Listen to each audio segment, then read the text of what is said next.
백목사의 크리스찬 독서교실. 이번 시간은 콜린 타운센드 에반스라고 하는 할리우드의 유명한 여배우였는데요. 우간다 선교사로 가서 헌신한 그 여배우 출신 선교사님을 소개하겠습니다. 우리가 나이 드신 분들은 할리우드의 여배우 말린 몬로를 사진으로 영상으로 많이 알고 계시죠. 지하철 바람 통풍구 위에서 치마가 날리는 걸 이렇게 손으로 막으면서 찍은 사진이 아주 유명하죠. 이 콜린 타운센드 에반스는 할리우드에서 마릴린 몬로와 쌍벽을 이뤘던 배우였습니다. 이 표지 책은 콜린 타운센드 에반스가 지은 책입니다. 더 깊은 기쁨. 그런데 A Deeper Joy, 근데 이 책이 국내에는 번역되지 않아서 원서로 이제 표지만 소개합니다. 자, 타운센드는 캘리포니아 글렌데일에서 태어났어요. 그녀는 브리검영 대학을 다녔는데 2학년 때 영어 경력을 쌓기 위해서 학교를 떠났다고 합니다. 타운센드는 1944년에 영어 경력을 시작해서 영화에서 단역으로 출연했어요. 그리고 잡지 표지에 등장했고 20세기 폭스사, 아주 유명한 영화사죠. 계약을 맺고 48년에 라이프의 표지 모델도 됐어요. 그래서 이제 유명해지기 시작했죠. 이 타운센드는 여리고의 성벽, 또 치킨 에브리 선데이 등 이제 방송에 나왔고, 그 다음에 이제 1950년 When Willie Comes Marching Home이라는 영화인지 드라마인지에서 아주 유명해졌고, 개척자 이런 영화에서 유명해졌다고 합니다. 그래서 이제 그녀는 이제 그리스도 후기 성도교회, 우리가 이제 몰몬교라고 하죠. 우리는 이단으로 판단하고 있습니다. 브리검영 대학도 유타주 솔트레이크 시티에 있는 그 몰몬교 대학이죠. 그런데 나중에 이제 장로교로 개종을 했다고 위키백과에서는 나오고 있습니다. 1950년 타운센드는 연기를 그만두고 여기 보니까 이제 마릴 성도교회에서 자랐지만 48년에 할리우드 장로교회에서 활동했다고 나오죠. 그래서 이제 샌프란시스코 테올로지컬 세미나리 신학교의 학생이 됐다. 그래서 이제 어린 친구인 루인스 H. 에반스 주니어하고 결혼을 했다. 루인스 에반스 목사는 그 에반스 가정에서 시작된 벨 에어 프레스비테리안 처치의 초대 목사였다. 집에서 이제 벨 에어 장로교회를 시작했던 거예요. 벨 에어 장로교회는 오늘 로스앤젤레스 지역에서 가장 큰 장로교회가 됐다. 자, 그 영화를 이제 배우로 활동한 후에 이 콜린 에반스와 남편 루이스 에반스는 루이스가 내셔널 프레스비테리안 처치에서 봉사하는 부름을 받았을 때 워싱턴 DC로 이사했다. 그전은 특히 인종 또는 종교 차별, 인권 및 사회에서의 여성의 역할을 관련해서 인도적 활동에 헌신했다. 그녀는 남편과 함께 사역을 했으며 월드비전 이사에서 봉사했다. 그리고 1986년 빌리그램 크루세이드, 빌리그램 목사님이 이제 만든 크루세이드라는 건 이제 십자군 같은 군대를 말하는 거죠. 여성 의장이 됐다. 그래서 콜린 타운센드 에반스는 여러 가지 책을 저술했다. 뒤 말머리에 책을 소개하겠습니다. 그녀에겐 4명의 자녀가 있고 9명의 손자가 있고 6명의 증손자가 있다. 그래서 캘리포니아에서 은퇴해서 이제 살고 있는데 남편은 2008년에 사망하고 콜린 타운센드 에반스는 플로리다에 아직도 생존하고 있다. 자, 근데 여기서 이제 우리가 마닌 몰러와 콜린 에반스 두 여배 갈림길. 그 쌍벽을 이던 두 여배가 있었는데 둘 다 얼굴 몸매 뭐 아름다움을 아주 자랑하는 배우였다. 근데 우리가 잘 알다시피 마린 몰러는 아주 그 미모를 가지고 전 세계 남성을 홀렸어요. 또 미국에서도 많은 정재계 사람들과 연문을 부렸죠.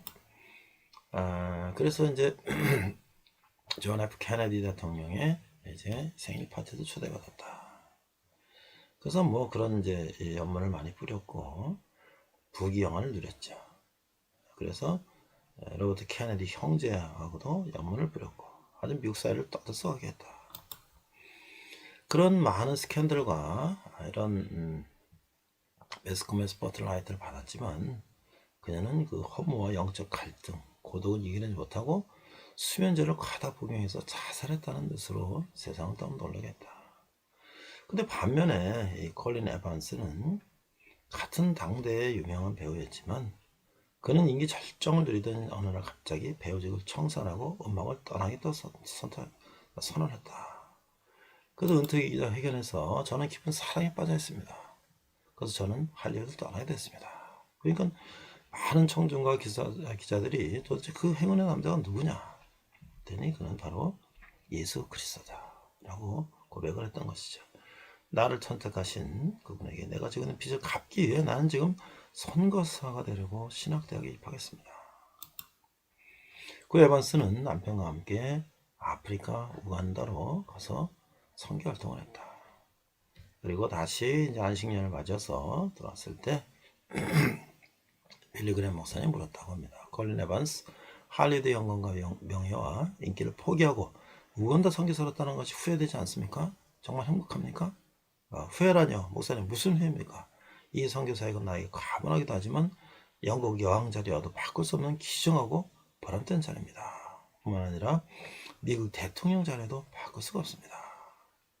예수님은 한 유명한 배우의 삶을 이렇게 바꿔놓기도 했다 라는 것입니다. 제가 국내에는 번역되지 않아서 이제 구글을 찾아보니까 이 콜린 타운센드 에반스 선교사님이 여러 책을 이렇게 저술했어요. 우리나라에 아직 번역되지 않은 것이 좀 아쉽습니다만은 Deeper Joy라든지 또 New Joy, Vine Life, Living True 여러 책이 있는데 아무래도 이제 지금은 좀 연세가 드셨고 옛날에 쓰신 책이지만 오늘 군에 번역돼서 우리가 다시 본다면 이 화려한 할리우드의 여배우가 그걸 그만두고 우간다, 아프리카 우간다에 선교사로 갔던 그가 받았던 하나님의 은혜, 그가 경험했던 그런 내용들을 우리가 함께 공유했으면 좋겠습니다. 또는 아마존이나 미국에 직접 원서를 구매해서 원서를 읽어도 좋을 것 같습니다. 이상 백목사의 크리스천 독서교실이었습니다. 이번 시간은 사사기 두 번째 시간으로서 계속되는 반역이라는 제목으로 사사기 11장부터 21장 말씀을 나누고자 합니다. 본문은 지난주와 마찬가지로 사사기 11장 25절 한 절을 자막을 보고 한글과 영어로 읽도록 하겠습니다.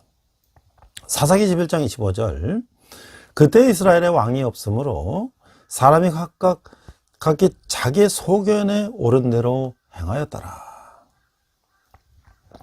영어로 NASB 버전입니다.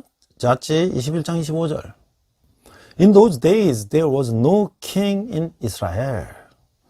Everyone did what was right in his own eyes. 자기 눈으로 보기에 옳은 대로 행하였다. 자, 총체적 난맥상이다. 17장부터 21장을 보니까 이 직무유기의 그 레이와 그 시대의 난맥상이다. 그러니까 1장에서 언급한 것처럼 쫓아내지 못함으로써 이스라엘은 결국 우상숭배에 빠져서 섞이게 되고 하나님의 백성들의 정체성을 잃어버리고 말게 되었어요. 그 정체성을 상실한 백성들의 난맥상이 어떤 것인가를 17장부터 21장이 보여주고 있는 것이죠. 21장 15절 본문이죠. 그때 이스라엘에 왕이 없으므로 사람이 각기 자기 소견에 옳은 대로 행하였더라 라고 말씀하고 있는 거예요. 결국 그들은 자기의 소견, 그 인간의 생각대로 그런 삶을 살았다고 하는 것이죠. 그것이 오늘날 하나님 없이도 인간 힘으로 살아갈 수 있다라는 오늘날 우리 현대인의 모습이라고 할 수 있어요. 이것이 이런 방식 중에 하나가 뉴 에이지 운동이다. 또 하나가 긍정의 힘이라고 하는 그런 또 주장도 우리 인간적인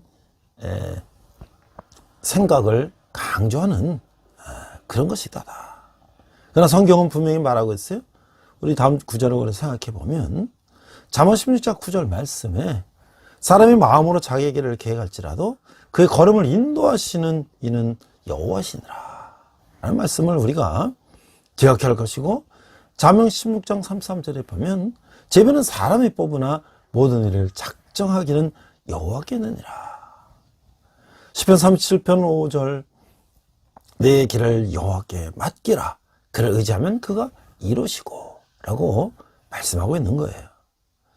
자, 이 단지파는 이제 땅을 개척하게 되는데 사사기 18장 1절에 의하면 단지파는 거할 기업이 없어서 땅을 구하는 중이었고 그때까지 단지파에게 땅 분배가 되지 않았던 것이에요. 근데 여호수아를 보면 가나안에 들어간 이스라엘 모든 지파에게 땅 분배가 이미 완성됐다는 것을 알 수가 있어요. 실제로 단지파는 여호수아가 생존할 때에 그들의 땅을 이미 분배받았던 것이죠. 그렇지만 그들은 분배받을 땅을 차지하지 못하고 아모리 족속에게 쫓겨났다고 하는 것이죠. 다른 지파에 분산되어서 거주하거나 새로운 정착지를 찾아 나서는 처지가 되었다고 하는 거예요. 이 여성에 보면 그들이 할당받은 땅에 거주하는 족속을 아직 쫓아내지 않았습니다. 리빙 바이블에는 이렇게 설명하고 있어요. 사사기 18장 1절은 단지파의 이러한 정황을 묘사하고 있는 것이에요. 근데 단지파는 자신들이 거할 새로운 땅을 개척하는 과정에서 불신앙과 타락한 모습을 보여줬다라고 하는 것이죠. 그들은 제사장이 하나님이 세우시는 거룩한 직분임을 망각하고 자신들은 제사장을 세웠으며 미가의 신당에서 이 산당에서 만든 신상까지 빼앗았다는 거예요. 이를 가져다가 새로운 개척의 땅 라이스의 예배처를 세우려고 한 것이었어요. 당시 이 중앙 처소가 실로라고 하는 곳에 성막이 세워져 있고, 그런데 그걸 대신해서 비공식적인 이 사설 예배 처소를 마음대로 세웠다라고 하는 것이죠. 이렇게 세워진 예배 처소는 사무엘 때까지 존속되었다고 하는 것이에요. 그 이스라엘 북왕국 때까지 끊임없이 되살아나서 이스라엘 타락의 길로 이끈 요인 중 하나가 이 작용됐다라고 하는 것이죠. 요건데 사사기 18장 1절 초대에 단지파의 땅 개척 기록과 그때 왕이 없었고라는 이 기술이 함께 나온 것은 단지파의 타락과 그 시대의 타락상을 여실히 보여주고 있는 것이다 라고 말하고 있는 거예요. 이 사건은 단지파에게 끌려간 제사장이 모세의 손자 게르손의 아들 요나단이라고 기록하여서 이 사건이 사사시대 초반에 일어난 것임을 우리는 알 수가 있다고 하는 것이에요. 자, 이 사사기 17장 18절에 보면 미가의 신상, 이 단지파의 이주가 나오는데 이 시기 아마 블레셋의 압박으로 인해서 단지파가 이스라엘 북단으로 대거 이주했던 시기와 관련됐을 것이다 라고 생각하는 거예요. 단지파는 제대로 자리를 잡지 못하고 있었어요. 그런 자들이 어찌 진멸작전을 펼 수가 있을 수 있겠습니까? 네가 만든 신상은 그 율법에서 엄거하는 것이다. 출애굽기에서 말씀하고 있잖아요. 그래서 에봇과 드라빔, 가정신이라는 거예요. 자상, 옷 이런 것으로 점을 치는 것도 금지가 되었다라고 하는 것이에요. 더욱이 미가에게는 젊은 레인을 제사장으로 임명할 권한이 전혀 없었다고 하는 거예요. 이 이야기와 19장 20장에 이어지는 이야기는 하나님을 섬기기 위해서 특별히 선택된 레인들이 불법적으로 자신의 이익을 챙겼음을 보여주고 있는 것이에요.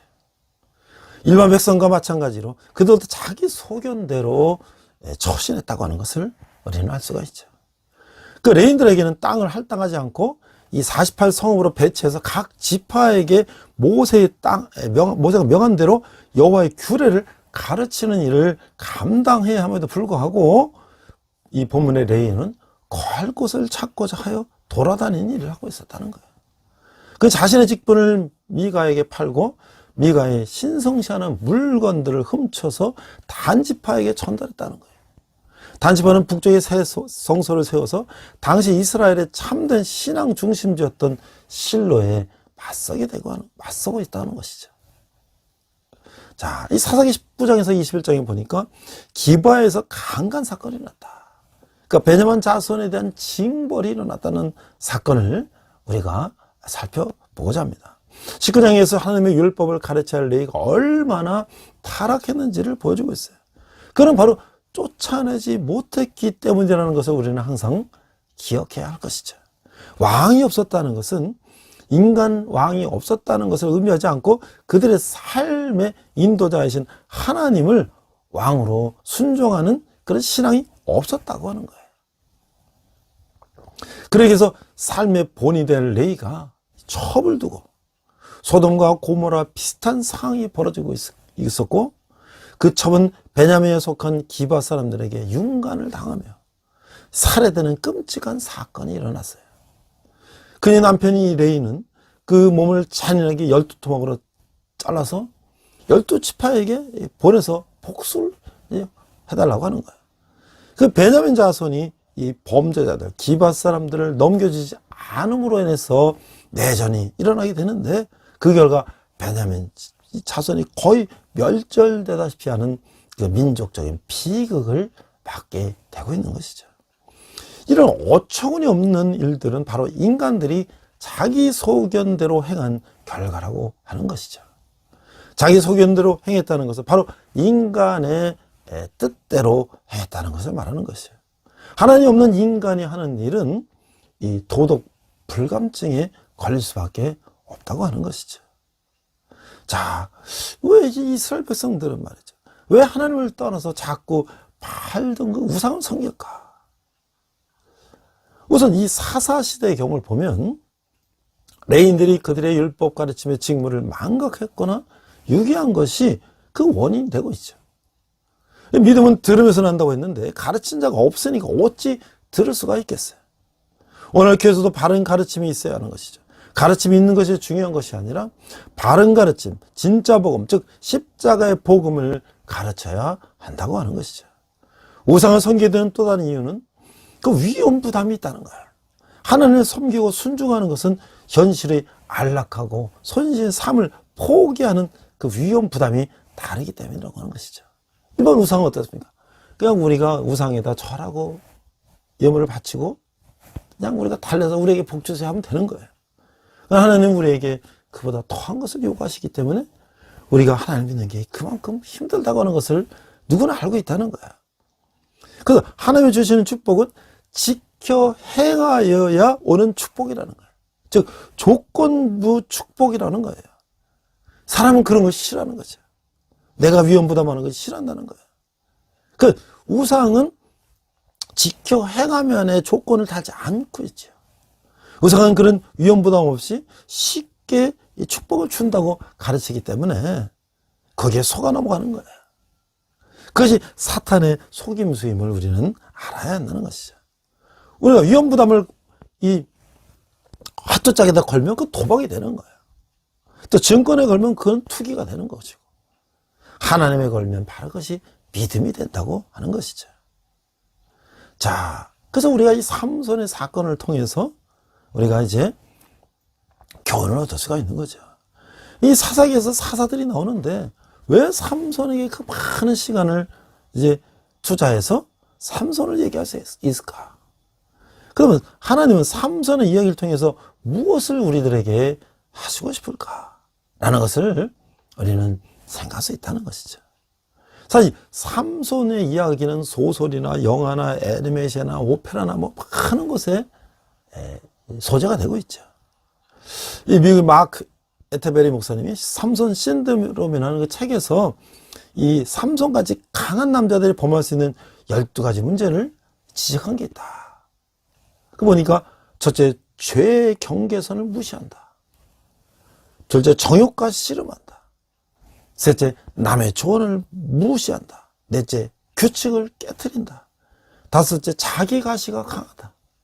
여섯째, 분노를 다루지 못한다. 일곱 번째, 같은 실수를 되풀이한다. 여덟 번째, 자아가 강하다. 아홉 번째, 어리석은 모험을 잘한다. 열 번째, 친밀한 관계가 없다. 열한 번째, 모든 것을 당연시한다. 열두 번째, 큰 그림을 보지 못한다라고 하는 것이에요. 이런 문제점들은 이 삼손이 당한 것이에요.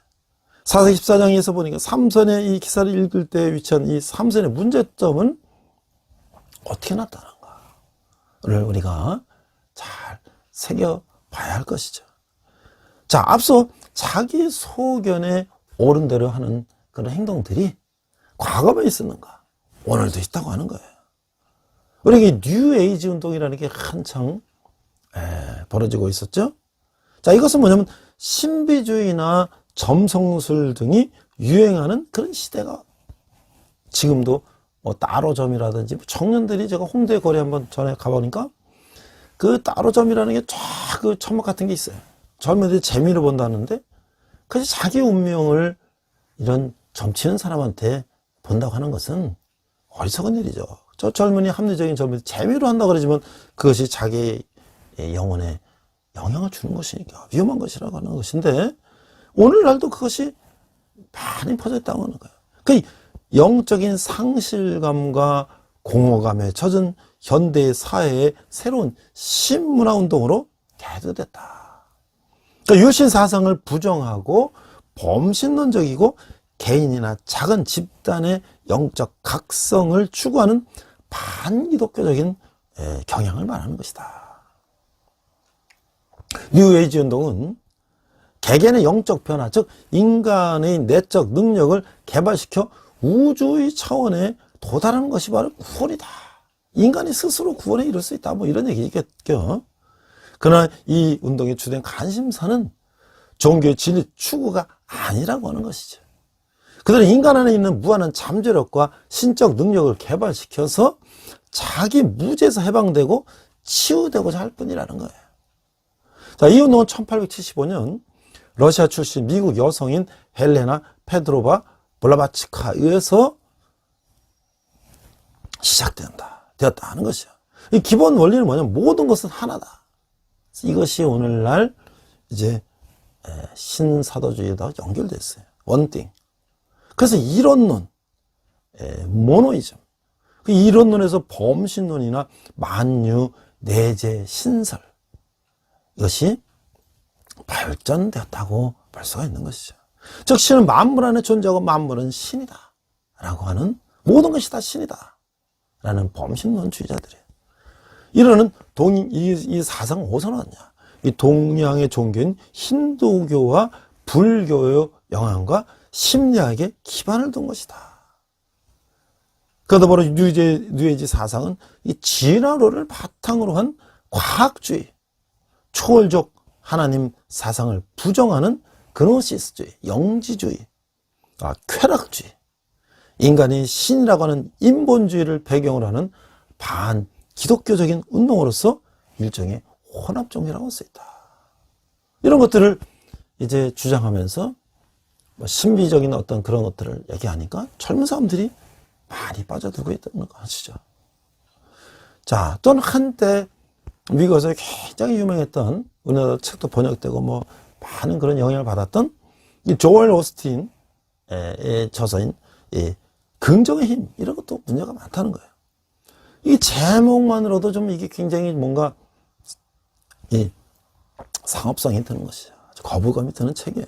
왜냐하면 성경 우리가 긍정의 힘으로 살 것이 아니라 부정의 힘으로 살기를 바라고 있는 것을 우리는 너무나도 강조하고 있는데 우리가 누가복음 9장 23절에 보니까 또 물에게 이르시되 아무든지 나를 따르거든 자기를 부인하고 날마다 제 십자가를 지고 나를 따를 것이니라. 자기를 부인하라고 분명히 말씀하셨죠. 그리고 십자가를 지고, 십자가를 진다는 거예요. 내가 고통을 감내하고 감수하고 예수님을 따르라고 했잖아요. 근데 여기서 십자가의 의미가 무엇이냐를 우리 논하지 않는다고 해도 우리가 자기 긍정과 자기 모든 것의 부인과는 확실한 차이가 있다라고 하는 것을 연행할 수가 있어요. 나를 따르면 매일 나는 잘 될 것이다. 나는 긍정적이고 잘 웃는 사람이다. 나는 나를 사랑한다. 뭐 하면서 나를 따르라고 예수님 말씀하지 않으셨어요. 오히려 그 반대예요. 자기를 긍정하고 나를 쫓으라고 말씀하지 않으셨다는 거예요. 이 조엘 오스틴이 설교를 시작할 때 습관적으로 성경책을 집어들고 이렇게 말해요. 모든 성경을 높여들고 진심으로 고백하시기 바랍니다. 이것은 나의 성경책입니다. 나는 이 성경이 말하는 사람이고 이 성경이 말하는 것을 가지고 있으며 이 성경이 할 수 있다는 것을 할 수 있습니다. 오늘 하나님의 말씀을 배우는데 이 말씀을 깊이 묵상하고 마음속에 받아들이며 반드시 변할 것을 예수님으로 기도합니다. 우리 이렇게 한다는 거예요. 근데 이 성경이 말하는 것이 뭐예요? 이 상상할 수 있다는 것, 그게 뭐예요? 이게 과연 조엘 오스틴이 이런 강한 자기 부인을 요구하는 구절들이 들어왔다는 것을 말하고 있나요? 자, 마태복음 5장, 6장에 보면 웃는 사람보다 애통하는 사람이 복이 있다고 하고 있죠. 마음이 부유한 사람보다 심령이 가난한 사람이 복이 있다고 했잖아요. 근데 성경을 들고 모든 것이 잘 될 것이다 라는 것이 이게 얼마나 모순적이냐 말이죠. 이거 진정 이 심각한 이유는 그 사람이 이 많은 양떼들을 진정으로 그들이 예수님을 만나지 못하게 하는데 문제가 있다는 거예요. 암에 걸린 사람에게 암이라는 진단을 숨기고 그걸 숨기든지 뭐 잘못 진단했든지 간에 진통제만 먹이고 그런 병을 악화시키는 원리랑 똑같다고 하는 거예요. 근본적인 치료는 기피하고 계속 아프다고 해서는 암 환자에게 달콤한 진통제만 넣고 더 나가서 자신의 병을 보지 못하게 한다면 그래서 많은 사람이 병을 악화시킨다면 그 결과는 무서운 결과를 초래할 것이다. 그 예수님께서는 왜 자기를 부인하라고 하셨어요? 자기를 부인한 자에게만 줄 수 있는 그 특별한 은혜가 있기 때문이라고 하는 것이에요. 만약 자기 부인이 자기 부인으로만 종결된다면 자기 긍정보다 나을 것이 눈꺼풀도 없는 것이 자기 부인이 될 것이죠. 그러나 기억하시기 바랍니다. 우리가 주님을 진정으로 만나고자 한다면 진정하고도 괴로운 자기 부인이 요구된다는 것을 우리는 깨달아야 된다는 것이죠. 그 예수님이 마태복음 7장 21절 23절에서 이렇게 말씀하셨어요. 나더러 주여 주여 하는 자마다 다 천국에 갈 것이 아니요 다만 하늘에 계신 내 아버지의 뜻대로 행하는 자라야 들어가리라. 그날에 많은 사람이 나타나 이르되 주여 주여 우리가 주의 이름으로 선지자 노릇하며 주의 이름으로 많은 권능을 행하지 않았나이까 하리니 그때 내가 그들에게 밝히 말하되 내가 너희를 도무지 알지 못하니 불법을 행하는 자다 내게서 떠나가라 하리라. 그러니까 그냥 두루뭉실하게 이게 하면 안 된다고 하는 것이죠. 내가 진실로 진실로 너희에게 이르노니 문을 통하여 양이 우리에 들어가지 아니하고 다른 데로 넘어가는 자는 절도며 강도라고 요한복음 10장 1절에 말씀하셨죠. 이게 조엘 오스틴이 이런 이게 성경 원리에 도전하는 반성경적인 이런 주장을 하는 것이죠. 그런 긍정의 힘과 예수 그렇게 말하는 자기 부인의 삶은 결코 섞일 수가 없는 원리라는 것을 우리는 깨달아야 할 것이죠. 자, 이제 그런 반역 가운데 이 여러 사사들이 나오죠. 이제 보니까 운니엘이라는 사사가 나와요. 이 40년 동안 최초의 사사고 이 갈렙의 조카이고 이 가나안 땅의 견고한 요새지를 정복했던 사사기 3장 7절에 11절 나오죠. 에훗 80년을 했어요. 왼손잡이 사사인데 모압왕 에글론을 물리쳤어요. 사사기 3장에 나오죠. 또 삼갈 소모는 막대기로 600명을 물리쳤어요.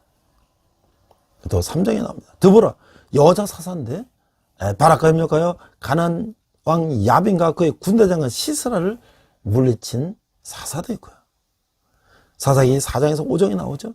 우리가 너무나는 기드온 300명의 용사들과 함께 13만 5천 명의 이 군사를 대파한 기드온 사사가 있고요. 사사기 6장, 7장, 8절에 나오죠. 둘라, 도도의 손자, 또 야일, 30명의 아들을 뒀던 그 사사도 있고요.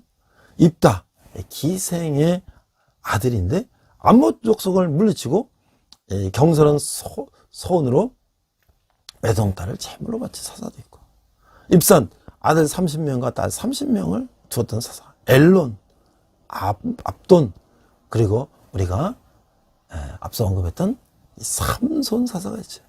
이 삼손은 누굽니까? 나시린으로서 이제 하나님께 바쳐진 사람이지만, 그가 그 나시린의 규례를 어기고 또 이 미인계에 빠져서 블레셋 여인 들릴러와 함께 혼인하고 자기의 힘의 원천인 머리의 비밀을 알려줌으로써 그는 이제 비참한 운명을 처하게 된 거죠.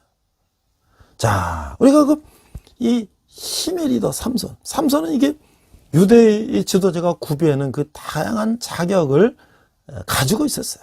아주 경이로운 것이죠. 그러니까 출생 전에 천사의 예고가 있었고, 천사의 지시 따라 엄격하게 양육을 받았어요. 그래서 천사의 예고대로라면 삼손은 매사에 탁월한 이스라엘의 지도자가 될 제목이 없어요. 그러나 삼손은 모든 일을 단독으로 생각하고 단독으로 행동했다고 하는 것이죠. 이스라엘 역사에서 사사라는 지도자는 위기에 등장하여 자기의 주변에 있는 추종자와 공동으로 민족의 운명을 타개하는 능력을 발휘하라는 거야. 왜? 왕은 하나님이시니까. 근데 삼손은 탁월한 리더는 그냥 우수한 사사의 수준에도 못 미쳤다라고 하는 것이죠. 그래도 성경은 왜 삼손에 대해서 그렇게 많은 지면을 하려고 했을까요? 삼손은 여기 우리에게 무엇을 전하려고 했을까요? 이런 이유에서 삼손의 수수께끼를 풀면 성경의 근원적인 의도를 잘 이해할 수가 있다고 하는 것이에요. 이 성경에서 리더십은 하나님의 영이 충만한 상태에서 말씀의 매개체로 나타나고 하는 것이에요. 그런데 삼손의 경우는 일반 리더들의 행동과는 다르게 역설적이고 파격적이었다고 하는 것이죠. 하나님의 영이 충만히 삼손의 인간의 능력을 초월하는 괴력으로 나타났어요. 삼손에 임한 하나님의 영은 하나님의 힘을 주셨던 영이었다. 다른 예언자에게는 하나님의 영이 지혜와 의로운 말씀의 영으로 임하셨으나 삼손에는 거대한 힘으로 나타났다라고 하는 것이죠. 그 진정한 리더는 하나님의 지혜와 영감을 받아서 말하는 어린아이 같다라고 하는 것이죠. 그래서 하나님이 주신 말씀을 그대로 받아서 전하는 거예요. 우리가 예언이라고 하는 것은 foretell, 미리 앞에 일어날 일을 말하는 것도 물론 포함되지만, 그 예라는 것은 미래가 아니라 맡길 예, 우리 예금할 때 디파짓, 은행에다 돈을 맡기는 것처럼 하나님이 그에게 맡기신 말을 해야 된다는 것이에요. 그건 시제가 현재일 수도 있고 과거일 수도 있고 미래일 수도 있고, 그래서 그는 하나님이 주신 말을 그대로 전해야 되는 것이에요. 그는 이 삼손에게는 말 대신 힘을 주셨다. 그래 그가 어떻게 됐습니까? 이제 그 하나님이 주신 힘을 원천을 다 미인계에 넘어가서 알려주고 눈이 뽑히고 연자마강을 돌리는 그런 처량한 신세가 됐다라고 하는 것이죠. 그런 삼손 때 마지막에 회개하고 하나님께 마지막에 기도하면서 그러니까 블레셋 잔치에 이제 눈이 뽑힌 채로 쇠사슬에 묶인 채로 조롱거리로 이제 그 잔치에 끌려 나갔을 때 그는 마지막 기도를 했던 것이죠. 하나님 저에게 마지막 힘을 주십시오. 회개하고 하나님께 기도했을 때 하나님 다시 그에게 힘을 주셨고, 그는 그 성을 무너뜨리고 많은 블레셋 사람들을 이제 이 성에다 다 무너진 돌덩이에 죽게 만들었던 그런 참 슬픈 그런 운명을 맞이했던 것이죠. 자, 이런 자기의 소견에 옳은 대로 생각해 살았던 이 사사시대를 우리가 보면서 이 두 인물을 비교해서 마무리를 하고자 합니다. 우리가 이제 마릴린 먼로라고 하면 미국에서 아주 유명한 섹스 심볼이다. 그래서 아주 세계적으로 유명한 배우죠. 그 자기 소견대로 사는 배우죠.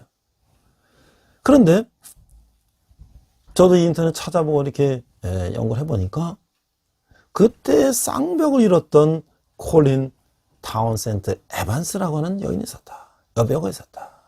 우리가